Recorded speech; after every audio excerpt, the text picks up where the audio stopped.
it's Wednesday, it's all about business, right? When it's Wednesday, it's all about business. And Is what it we- a standard? Yes, I. The last 3 weeks have been pretty rough when it comes to business. Crazy. Yeah. You make what crazy. There's a headline today that said business is resuming the CBD. You the saw that, CBD, right? yeah. Like in the last 3 months, it's been pretty rough. It's been very, very rough. And we want to talk about that. See, hey, what can be done? Yeah, man. What's happening? Yeah, man. How have things been moving? Your design. Are we on an upward trajectory? Ama tunaenda chini. Boss. Joining us design. live in the studio, Patrick Nyangweso. He's the CEO of the Kenya National Chamber of Commerce and Industry. Your design. KNCCI. KNCCI. Yeah? Yeah, man. And Gituko Kirika is the Chief Executive Officer. Pesa Link. Kuna pesa kwa pesa link. Yeah, man. Ama tunalinkiwa na pesa through this platform twangu wa power. So real quick, Patrick Nyangweso, the last 3 weeks, have they been difficult when it comes to business? Obviously, I mean, we can see the pictures, we can see the looting, we can see the destruction, we can see shops closed. Traders lost a lot of money. Has it been tough? Yes, Jeff, it has been very tough in terms of supply chain, in terms of movement of people, in terms of export disruption, in terms of the money market, and many sectors, tourism. So it has been very tough across, not only Nairobi, but across the country. Yeah. Yes. Gituko, when it comes to movement of money, has that been slow? Has that been slowed down? Yeah, Jeff, first of all, pleasure to be here. We have seen, yes, a disruption in terms of movement of funds, and unfortunately, there has been a dip. And, for us, we see it almost every minute, every day, whenever there's a civil unrest. Probably 50%, especially of our payments, are business-related. And so, we always see that dip when there's civil unrest. So you guys must get very nervous when you hear that Gen Z is occupying somewhere else. Well, I guess the other bright side to it is that when these things do happen, people still need to move around. Some expenses still need to be settled, and that's where we come in to be able to bridge that gap. To offer, we offer payment services 24/7, and therefore we still be happy to the fact that we keep the economy going, and we move the economy more towards digital payments and then away from cash. Absolutely. When it comes to Kenya National Chamber of Commerce, it's all about investing. Are investors a little weary about Kenya? Are they a little afraid now to invest in Kenya because of what's been happening the last 3 weeks? Yes, Jeff, it's true. If you check even the latest report, the UNCTAD report 2024, which was released in June, Kenya really, there was a very sharp drop in terms of attraction of the foreign direct investment. And Ethiopia is beating us. In fact, we are number 4 in that. Ethiopia is beating us. Even Uganda is beating us. Even Uganda? Even in Uganda. So check Ethiopia, Uganda, Kenya, and Tanzania. We are number 4. Tanzania number 5. We're number 5. Huh? So this tells you how the economy is really working out. You see, the moment when there is a lot of disruption, there is no conducive business climate, the taxation regime is high, it is very unpredictable. I would tell you even the latest economic barometer that we released just less than 1 week ago, it really showed how this unpredictable business environment has really disrupted even the supply chain, production side. The domestic investors are not really sure of what will happen tomorrow. Or when you check in terms of the cost of production is high, generally the environment is not really, you can't really be sure of what will happen tomorrow. And this affects our foreign direct investment. If foreign direct investment is affected, then it means even the local investors would be threatened to really diversify on their investment platform. This is really a problem from the entire value chains, from the farmer farmers level, the suppliers, aggregators, manufacturers. So we must really have a candid discussion. That is why Kenya National Chamber of Commerce and Industry was the first private sector last Friday to call on government to have a national dialogue on economic recovery. And I'm very happy that yesterday His Excellency the President repeated the same. There must be a very urgent call for all multi-stakeholders, national economic dialogue, to really discuss and have a platform at equilibrium discussion. What must be done, both the short-term, medium-term, and long-term strategies. Yes. From where you sit, when it comes to instant payment, especially which is your core, how did you guys take that, and what do you see as trends that will shape instant payment going into the future? So we are, we say we are the de facto instant payment rails today. We are serving everyone, everywhere, every time. And we're talking global. No, this is today. We power transactions domestically. Domestic. Yeah. However, we do support entities that are, playing in the in the money transfer, international money transfer service as a last mile. So what will happen is, if you've got an instant money transfer operator sending money into Kenya, right? They will typically send money into one bank account in Kenya. Then they need to send it to the recipient instantly. Right.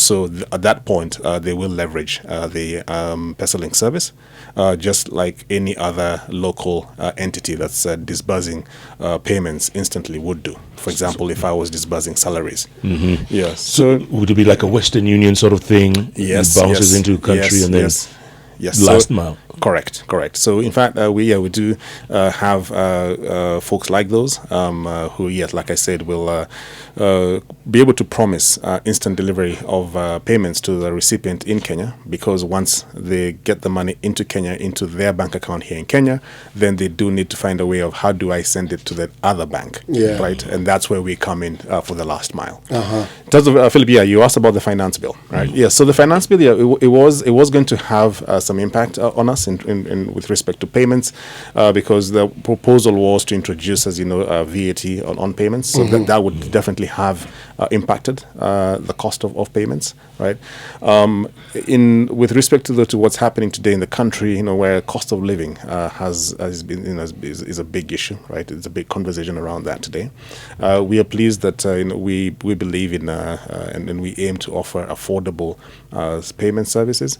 And so if you look at what we charge today to banks, and then what it's a significantly low cost. Banks do then determine what they will charge consumers. But if you look across the board, the cost of sending money instantly and for what you get for it in return is very competitively priced.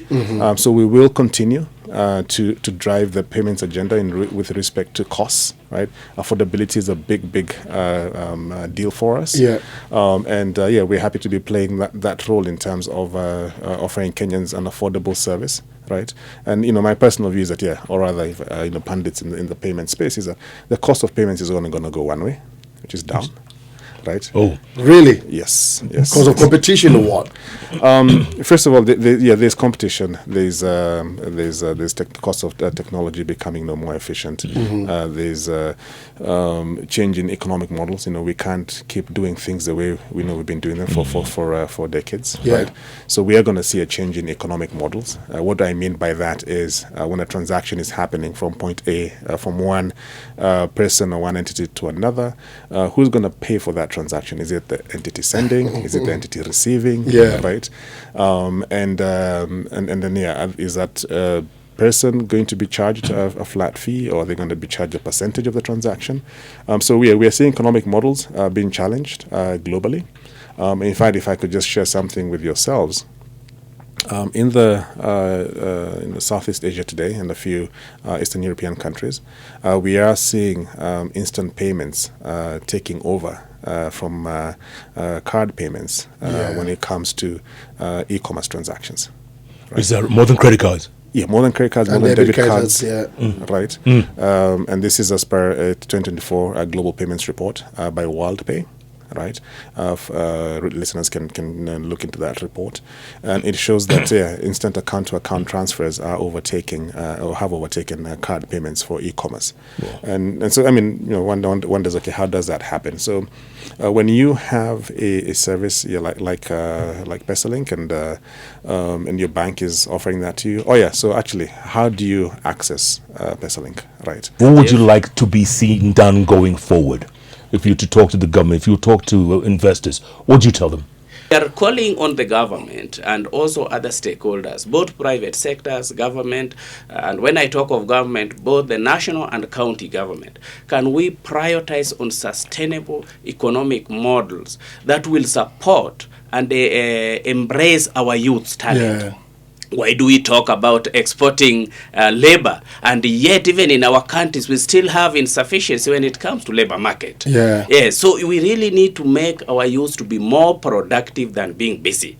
Through that, Jeff, I'm telling you, we are going to transform this economy. And I normally say we should not talk of the youth for tomorrow. It is youth for today. And by that, what do we do? Like our recent survey for the last of just 3 weeks, when we reached out to more than 1,000 businesses. And Jeff, I will tell you 3 key gaps really emerged. One is limited access to affordable finances. So when Mr. Gituku was giving us overview of how PesaLink works, I'm just wondering, how do we engage the productive Kenyans to have access to affordable finances? Another one is over-regulations of the business environment. Hackers, cybersecurity, cybercrime, and then money laundering. Yes. How do we ensure, even as we make noise about all these advancements, that people are assured of their money being safe, one, and also these platforms are not used to clean money that has been illegally attained. I just thought to find out what their thoughts are around payments and what they'd like to see. And yes, safety and security did come up, right? What is safety and security? Safety is that when I'm initiating a payment, right, everything goes okay, right? I send the money to the right place, right? I enter the right details in the payment that I'm making, right? What we do, by the way, in that space is that today, when you're sending money to a bank, right? And again, you could be sending it, let's say, from Tcash, right? Telkom Kenya, right? When you're sending it to a bank, you'd go into the Telkom's platform, right? Tcash, and you would enter a bank account, right? For a particular recipient in the bank account, right? You will see their name, right? And so if I also go, that service is, for moving money from Tcash to bank, is we're gonna switch that on and enable that in due course. Today you can do bank to Telkom Kenya, but if you were to do it from another mobile banking platform, like for example one of the ones we have on board today is SasaPay, right? So if you're moving money from SasaPay's mobile banking, wallet, right? You will see the name of the recipient on the banking side, right? We call it account name check, right? Or verification. Right? The same thing if you're doing bank to bank, right? And so that's one of the ways in which we're addressing safety. In terms of security, yes, big concern for us. It does keep us awake at night, for sure, right? And we cannot understate the importance of continuing to invest in that area, right? And also looking at new ways and new technologies of doing that, right? So adoption of AI, for example, to be able to make more informed decisions in the payment ecosystem, to safeguard consumers around what you've just mentioned, fraud and AML. We are very cognizant of the fact that when consumers lose, or if consumers lose money, if something goes wrong, right, they will retract, right, from that service, right, and put it back under the mattress. Go back to cash. Home banking. So much. And however, that said, again, my son the other day, I was having a conversation with him, and I don't know how checks came up, right? And he said, "Hang on, Dad. You're saying that you can write something on a piece of paper, right?" and withdraw pass money. pass it on to Patrick, to Philip. Yes. Yeah. And he takes it, right? Gives it to his bank, and money leaves your bank account. He said, Could not fathom that. he's like, that's crazy, right? And he said, yeah, but I've signed it. He said, yeah, but I can do that, right? Yeah. I can sign you, I can Yeah, sign your forge- signature. forge Right. your Yeah, no, for him it's signature. not even forging. I mean, for him it's just, he can do it. I mean,